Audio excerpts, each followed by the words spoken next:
Epidemic officer એટલે કે જૂનાગઢ જિલ્લા રોગચાળા નિયંત્રણ તરીકે હું ફરજ બજાવું છું.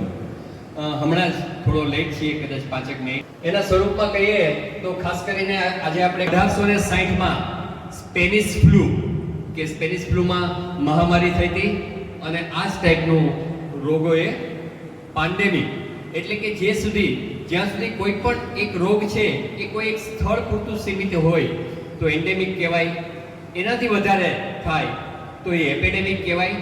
અને જ્યારે વૈશ્વિક મહામારી એટલે કે અત્યારે 129 કરતાં પણ વધારે દેશોમાં ફેલાયેલ છે એટલે એમને WHO એ પેન્ડેમિક 31મી ડિસેમ્બર 2019ના રોજ જાહેર કરી છે. જે અંતર્ગત થોડું એનાથી પણ આગળ જઈએ તો 2003માં SARS સિવિયર એક્યુટ રિસ્પાયરેટરી સિન્ડ્રોમ્સ, 2009માં આ બધા જાણીએ છીએ H1N1 એટલે કે એને અત્યાર સુધી આપણે સ્વાઇન ફ્લૂ કહેતા, પરંતુ 10 વર્ષથી પણ વધારે સમયગાળો જે જોવા મળ્યો છે હવે આપણે એમને ડેફિનેશન પ્રમાણે સિઝનલ ફ્લૂ જાહેર કર્યું છે. એ જ રીતે 2006માં આરબ અમીરાતના UAEમાં એક ઊંટના લિપ્સ ફાટી ગયા હતા, એના માલિકે એને એન્ટીસેપ્ટિક ક્રીમ લગાવ્યું, હી ગેટ ઇન્ફેક્ટેડ. એન્ડ મર્સ એટલે કે middle East respiratory syndromes, most of જેટલા વાયરસો છે એ પૈકીનું એમનું ટાર્ગેટ ઓર્ગન લંગ રહેલ છે. થોડીક રોગની વાત કરીએ પહેલા બેક્ટેરિયા અને વાયરસ વિશે વાત કરીએ. સામાન્ય રીતે વાયરસ છે સેલ્ફ લિમિટિંગ છે, થાય છે અને મટી જાય છે, પણ હા ચોક્કસપણે એટ રિસ્ક એટલે કે રિસ્ક અમુક વ્યક્તિઓને રહેલું છે, સ્પેસિફિકલી જે લોકો 5 વર્ષથી નાના, કારણ કે એ લોકોને ઇમ્યુનિટી ડેવલપ ન થઈ હોય. પીડિયાટ્રિક્સ, એ જ રીતે જીરિયાટ્રિક્સ એટલે કે જેમની ઉંમર 65 કરતાં વધારે હોય, જેમ બાળકનો ખ્યાલ રાખવો પડતો હોય એટલું જ આપણે જીરિયાટ્રિક્સનો પણ ખ્યાલ રાખવો પડતો હોય છે. એની સાથે સાથે આપણે જોઈએ તો જે લોકોને underline disease like diabetes મલાઇટસ, hypertension, કોઈ કન્જેનાઇટલ ડિઝીઝ, ઓન કોર્ટિકોસ્ટીરોઇડ, ઘણા લોકો સ્ટીરોઇડની થેરેપી ઉપર હોય, જેની ઇમ્યુનો કોમ્પ્રોમાઇઝ સ્ટેજમાં હોય, HIV, TB, તો એવા દરેક વ્યક્તિઓને એના રોગ ઉપર જ્યારે વાયરસ આવે ત્યારે વધારે હાવી થઈ જતા હોય છે. તો આ વાત કરી કે અત્યાર સુધી આ વાયરસની સ્થિતિ હતી. આપણે થોડું એનાથી આગળ જઈએ. કોવિડ એટલે કે કોરોના વાયરસ, આપણે દિવાળી પછીનો જે સમયગાળો હતો એટલે કે ઓક્ટોબર પછીના નવેમ્બર ડિસેમ્બરમાં, ત્યારે ચીનના હુબઈ એટલે કે સ્ટેટ હતું, એમાંનું જે પ્રાંત છે વુહાન, એમની પોપ્યુલેશન 1,40,00,000 જેવી છે. એ પૈકીનું એનું સી ફૂડ માર્કેટ છે. એમાં લગભગ એના વેન્ડર્સ, એમાં ખરીદી કરવા આવતા એના વેપારીઓ over a period of more than 1 month 70 થી 80% લોકો માંદા પડેલ જોવા મળ્યા. ત્યારે સમથિંગ એક એલર્ટ સાઇન ઓફ એલર્ટનેસ થઈ કે ધીસ ઇઝ સમથિંગ અનયુઝ્યુઅલ. અને જે વેન્ડર્સ હોય, એના ગ્રાહકો હોય, એ તો માર્કેટના પૂરતા લેવા હોય પછી તો ગમે ત્યાં જતા હોય છે. સો લગભગ 2 મહિનાના સમયગાળામાં ધીરે ધીરે ગઈ અને આખા ચાઇનામાં આઉટબ્રેક્સ જેવી એટલે કે એપિડેમિક્સ કરતાં પણ વધારે સિચ્યુએશન થઈ અને WHOએ 31મી ડિસેમ્બરે એમને COVID-19 તરીકે જાહેર કર્યું. અને સાથે સાથે અત્યારે જોઈએ તો મોર ધેન 129 કરતાં પણ વધારે દેશો અફેક્ટેડ છે. અને છેલ્લા 10 દિવસમાં જોઈએ તો ચાઇના કરતાં ઇટલી, ઈરાનમાં ગઈકાલે મોર ધેન 300 ડેથ થયા. આપણા ઘણા બધા ડોક્ટર્સ, આપણા ઘણી બધી મેડિકલ ફેસિલિટી, કીટ પણ આપણે એ લોકોને પ્રોવાઈડ કરવા પડ્યું, એટલું એ સ્થિતિ છે. Italy, South Korea. So ultimately આ બધા જ કન્ટ્રીઓઝમાં પણ હવે ધીમે ધીમે વધતો ગયો. સામાન્ય રીતે જાન્યુઆરી મંથમાં બધી એક્ટિવિટી કરવામાં આવી. એ પૈકીને જે એફેક્ટેડ કન્ટ્રીઝ હતા એટલે કે ચાઇનાથી હતા એવા સ્ટુડન્ટો અમારી પાસે આવ્યા, એટલે કે જે મેડિકલ સ્ટુડન્ટો હોય, એનાથી આગળ કોઈ ઇકોનોમિક્સનું ભણતા હોય, એવા વ્યક્તિઓ આવીએ. સામાન્ય આપણો પ્રોટોકોલ શું છે તો કે અત્યારે IHR 2005 ઇન્ટરનેશનલ હેલ્થ રેગ્યુલેશન 2005 અંતર્ગત આપણે કામ કરી રહ્યા છીએ કે જેમાં નોટિફિકેશન થાય. રોજ લગભગ 3 થી 4 મોટી ફ્લાઇટો હોય, એના લાઇન લિસ્ટ અમારે ત્યાં આવતા હોય. એમાંથી અમે ગુજરાત, એમાંથી જૂનાગઢ આઈડેન્ટિફાઈડ કરી અને ડિસ્ટ્રિક્ટ સ્પેસિફિક એક્ટિવિટી જુદી કરતા હોય છે. સામાન્ય રીતે આપણે જોઈએ તો આ એડવાઇઝરીમાં એટલે કે ટુરિસ્ટ એડવાઇઝરીમાં શું રહેલ છે. કોઈ પણ વ્યક્તિ અહીંયા આવે તો અમારી પાસે લગભગ મોર ધેન 3000 આશાસ, male worker, female worker, more than 200 medical officers, taluka health officers, referral હોસ્પિટલો, તાલુકા લેવલની મેડિકલ કોલેજના પ્રોફેસરો, આ બધા જ આખા as a Bing team work એમાં કામ કરી રહ્યા છે. સ્પેસિફિકલી જ્યારે આપણે જોઈએ તો હોટલ પૈકીની અને હોમની જે એમને આઈડેન્ટિફાઈ કરે, એમને કાળજી રાખવાનું કે એમના રોગોનું એક A, B અને C પત્રકાવાઈ ભરવામાં આવે અને પછી આગળ કાર્યવાહી કરવામાં આવે. સામાન્ય રીતે જે લોકો ફોરેનથી આવે છે એને 14 દિવસ સુધી રોજ અમારા ટીમ દ્વારા ઓબ્ઝર્વેશન કરવામાં આવે છે. એ પછીના 14 દિવસમાં ખાસ કરીને સેલ્ફ ઓબ્ઝર્વેશન કે છતાં પણ આપણને કોઈ એવા રોગો થતા હોય તો તમારે કઈ રીતે જાણકારી આપવી. આ રોગના આપણે લક્ષણો વિશે વિચારીએ તો એની પહેલા હું તમને થોડોક સિનારીઓ H1N1 આપ લગભગ છેલ્લા 10 વર્ષથી સિઝનલ ફ્લૂ એટલે કે સ્વાઇન ફ્લૂથી બધા પરિચિત હશો. વાયરસ છે સ્પેસિફિકલી સમ ફ્લૂ લાઇક સિમ્પટમ્સ વધારે માત્રામાં ડેવલપ કરતા હોય છે. એ પૈકીનું H1N1 એટલે કે સ્વાઇન ફ્લૂનું છે. એમ ઘણા પૂછે કે આ H1N1 જેવું જ છે સાહેબ, એનો કઝિન બ્રધર છે? તો કહીએ ના, આ ટ્વિન્સ છે. એટલે જે લક્ષણો આપણને H1N1 માં જોવા મળ્યા હતા એ જ લક્ષણો આમાં જોવા મળે. એટલે કે આનો ઇન્ક્યુબેશન પીરિયડ શું છે? તો કે 2 to 14 ડેઝ. જે વ્યક્તિઓ કોઈ પણ ફોરેનના અસરગ્રસ્ત કોરોના વાયરસના કન્ટ્રીના વ્યક્તિ અહીંયા આવેલો હોય એના સંસર્ગમાં જો આવે અને એના જેવા ડેવલપ કે જે કોરોના વાયરસના સિમ્પટમ્સ આઈડેન્ટિફાઈ થાય એ ડેવલપ કરે તો આપણે એને એક્ઝામિન કરવાના થાય.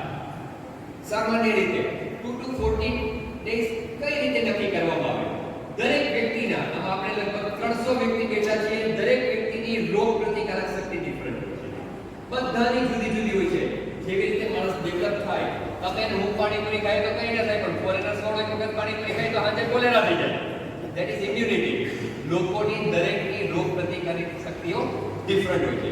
સો 5 વર્ષથી નાના, મેં વાત કરી 65 વર્ષથી મોટા અને જે કઈ એસોસિએટેડ ડિઝીઝ વાળા છે એ કદાચ બીજે દિવસે પણ રોગના લક્ષણો દેખાડવા માંડે. અને ઘણા એવા વ્યક્તિ હોય છે કે એ લક્ષણો ડેવલપ થતા એમને 14 દિવસ પણ લાગી શકે. અને ઘણા એવા પણ છે, કારણ કે આપણે કોહોર્ટ સ્ટડી તરીકે છેલ્લા 10 વર્ષમાં જોઈએ તો 2010-11 માં તો સાહેબ સિઝનલ ફ્લૂનો એટલો આઉટબ્રેક હતો કે કોઈ મને પૂછે કે સર કેટલા પોઝિટિવ હતા, તો એમ કહી શકાય કે એક 50 વ્યક્તિઓની બસ હોય એમાં 10 જણા ખાસતા હોય ને તો એ 10 માંથી સેમ્પલ લેવામાં આવે તો લગભગ 50% પોઝિટિવ આવે. પણ વાયરસ હંમેશા સેલ્ફ લિમિટિંગ હોય છે. એટલે એટલું ડેડલી કે ડેન્જરસ નથી હોતું. કેસ ફેટાલિટીની વાત આપણે પછી કરીએ, પહેલા સિમ્પટમ્સની વાત કરીએ. સામાન્ય રીતે જો હું છેલ્લા 48 કલાકમાં કોઈ પણ પોઝિટિવ વ્યક્તિના સંસર્ગમાં હું કે તમે આવ્યા હોય then પ્રીડ્રોમલ સિન્ડ્રોમ એટલે કે રોગ થવા પહેલાના અનઇઝીનેસ, વી ફીલ અનઇઝીનેસ, શરીર ગારા જેવું લાગે અને આપણને મજા ના આવે એવું લાગે. then second day or a third day we can develop a temperature. શરીરમાં બોડીના મિકેનિઝમમાં હંમેશા ટેમ્પરેચર આવે એટલે સમજવાનું કે કોઈ પણ એન્ટીજન આઈધર બેક્ટેરિયા સ્વરૂપે અથવા વાયરસ સ્વરૂપે આપણામાં એન્ટ્રી થઈ છે કે જેની ડિફેન્સ મિકેનિઝમથી વી ગેટ ધ ટેમ્પરેચર. ફ્લૂની વાત કરીએ કે જેમાં સામાન્ય રીતે શરદી, કફ, ઉધરસ અને તાવ, પણ તાવ છે એવી ટેમ્પરેચર માત્રામાં ના જાય કે more than 101, more than 102, એ તાવ જેવું ફીવરિશ ફીલિંગ થાય અને ત્રીજે દિવસે ટેમ્પરેચર ન હોય પણ પછી અઠવાડિયા 5 દિવસ 7 દિવસ ખાંસી રહેતી. પણ જો ત્રીજે દિવસે ટેમ્પરેચર આવતું હોય અને એનાથી આગળ જઈએ તો એના રિસેપ્ટર્સ હોય દરેક વાયરસના. સામાન્ય રીતે આપણે તે કહેવત છે કે 12 થી 14 વર્ષ ન થયા હોય તો બાળકોને આપણે ટોન્સિલનું ઓપરેશન નથી કરાવતા. સો ટોન્સિલની રિજિયનમાં એના રિસેપ્ટર્સ હોય, ઇન્ટેસ્ટાઇનમાં હોય, એર પેચીસમાં એના રિસેપ્ટર હોય કે જ્યાં એના સિમ્પટમ્સ આવે એટલે ક્લાસિકલી ઘણી વખત વાયરસમાં ડાયરિયા પણ જોવા મળતા હોય છે. સો ભોગ બનનાર વ્યક્તિ આવા સંસર્ગમાં આવ્યા હોય, આવા વ્યક્તિ એના હોય તો આવા લક્ષણો એને ડેવલપ થતા હોય છે. સામાન્ય રીતે મેં કીધું દરેક વ્યક્તિએ, હવે આપણે કહીએ કે સાહેબ અમારે શું કાળજી રાખવાની જરૂર છે, તો આમાંથી જે લોકોને આમાંથી લગભગ જોઈએ તો 90% નહીં પણ અમારી ઓપીડીના 100% લઈએ તો એમાંથી 10% એવા હોય કે જેને ARTI અથવા તો શરદી, કફ, ઉધરસ અને તાવના લક્ષણો જોવા મળતા હોય. શું આ બધાએ ચિંતા કરવાની જરૂર છે કે મને કોરોના વાયરસ છે? ચોક્કસપણે કહું ના. Not to be square but to be strengthen. એટલે એટલે કે ચિંતા કરવાની જરૂર નથી, ટેન્શન થવાની જરૂર છે. એટલે જ આજે ગઈકાલે એસપી સાહેબનો મેસેજ હતો એટલે આજે લગભગ અમે આજે સવારના સેશનમાં 700 જેવા કેન્ડિડેટ્સ હતા અને આપનું આ ટ્રેનિંગ પૂરી કરી રહ્યા છીએ કે દરેક જે વ્યક્તિ ફોરેનથી આવેલો હોય એવા વ્યક્તિમાં સિમ્પટમ્સ હોય અને એવા વ્યક્તિના સંસર્ગમાં આવ્યા હો અને એવા રોગના લક્ષણો ડેવલપ કરો એ વ્યક્તિને જ થવાની સંભાવનાઓ રહેલી છે. જરૂર છે કે જેથી કરીને મને શરદી કફ ઉધરસ છે તો મારે પણ એવા મેળાવડાઓ કે એવી કન્જેશન વાળી વ્યક્તિઓમાં જવું નહીં, મને બીજો ચેપ પણ લાગી શકે. આપણે ફક્ત આ કોરોનાની તો બહુ ઓછી હજી ગુજરાતમાં આપણને ખ્યાલ છે ગુજરાતમાં કેટલા કેસો છે?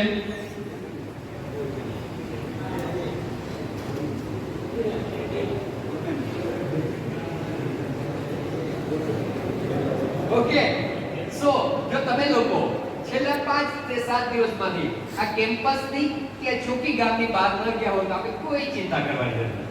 યસ, સેલ્ફ ઓબ્ઝર્વેશન સૌથી વધારે જરૂરી છે. મેં કીધું એમ ઘણી વખત આમાંના આપણાના 50% વ્યક્તિઓ પણ એવા છે કે જે વ્યક્તિઓ ફ્લૂ થાય છે તો દવા લેતા હોતા નથી.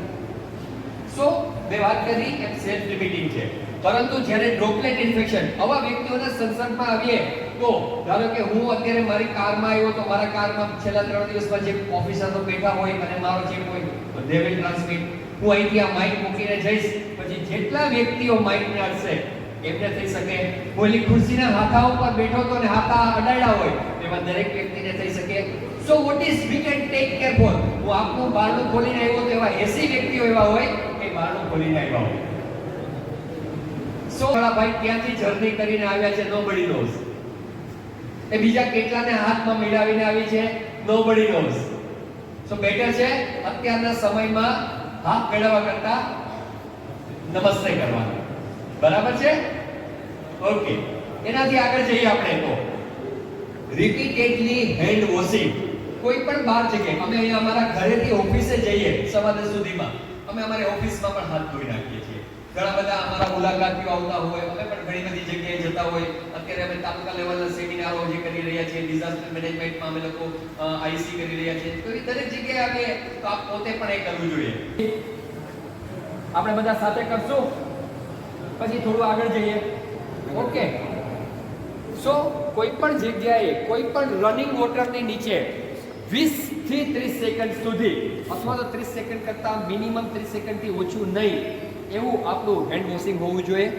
કોઈ પણ જગ્યાએ હું એક ચોક્કસપણે કહું છું કે કોઈ HIV પેશન્ટનું ડ્રોપલેટ હોય અથવા એનું બ્લડ ડ્રોપ્સ હોય અને આપણા હાથમાં કોઈ પણ જગ્યાએ અલ્સર નથી, કોઈ પણ જગ્યાએ ક્રેક નથી, એ ડ્રોપ્સ હોય અને હંમેશા વાયરસ મોસ્ટલી ફેટ સોલ્યુબલ હોય, એમને જો સારી રીતે હેન્ડ વોશ કરવામાં આવે તો કોઈ જગ્યાએ ચેપ લાગતો હોતો નથી.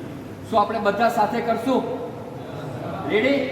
કે જેથી કરીને આ આપણે ડેઈલી આપણી પ્રિકોશન્સમાં રાખશું કે જેથી કરીને waterborne disease, vectorborne disease, vaccine preventable disease બધા જ રોગો આપણે સામાન્ય રીતે દૂર કરી શકીએ. ઓકે, સો 1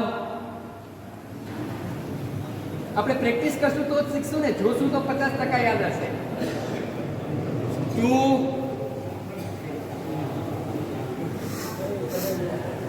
પછી તમારા નખ રોજ વધતા હોય 3 4 5 કારણ કે તમે હેન્ડલ તો આમ પકડો છો 6 7 8 આ 8 દિવસ 8 વસ્તુ દરેક વખતે જમીએ ત્યારે ખાસ કરવાનું છે. સો ધીસ ઇઝ કરવાથી લગભગ આપણે કહીએ કે હું રોગ કઈ રીતે અટકાવી શકું, આ 90% આ વસ્તુથી અટકાવી શકીએ. અને એટલા માટે ખાસ કરીને જે જગ્યાએ ઘણા વખતે પૂછતા હોય કે કેટલું વધશે, બરાબર ને? એના માટે સરકારે બહુ સરસ ગાઈડલાઈન જે હવે પછીના 15 દિવસ છે ને સૌથી ક્રુશિયલ છે. હવે પછીના આવનારા 15 દિવસો સૌથી ક્રુશિયલ છે કે જેમાં છે. અને એટલા માટે ધારો કે હું પિક્ચર જોવા ગયો, હું જે ખુરશી ઉપર બેસ્યો એના છેલ્લા 5 દિવસમાં અહીંયા તો સૂર્ય અડવાનો જ નથી, એટલે એના 4 થી 5 દિવસમાં એ ખુરશી ઉપર કેટલા જણા બેઠા હશે? એ સ્વિમિંગ પુલમાં કેટલા સાથે રહ્યા હશે? એ મોલમાં ઓલી સ્ટેપ લેડર છે એ ચડાવીને એના માણસો તો કઈ આપણી જેમ સાફ ઘણી વખત કરે કે ન પણ કરતા હોય તો એ સ્ટેપ લેડર ઉપર જઈએ છીએ એ છેલ્લા 72 કલાકમાં કેટલા વ્યક્તિઓ ચડ્યા હશે? સો જે જગ્યાએ ઇન્ફેક્શન સામાન્ય રીતે કટ ઓફ મારવાનું છે એટલે હોસ્પિટલ એડવાઇઝરી, સ્કૂલ એડવાઇઝરી, લોકોની જનરલ કોમ્યુનિટીમાં મેળાવડા ન કરવા પાછળનું પણ કારણ આ જ છે. સો એવા દરેક વસ્તુઓ અથવા વ્યક્તિઓથી આપણે દૂર રહીએ કે જેને ફ્લુ લાઇક સિમ્પટમ્સ હોય, એવી ગીચતા ભરી જગ્યાઓ હોય કે એવી દરેક જગ્યાએથી આપણે ખાસ કરીને જઈએ. આવાજને પીછે ડૉક્ટર સાહેબ રાખશે અને અહીંયા આવવા બદલ અને એમના સૂચનો બદલ આપણે એમનો આભાર માનીએ.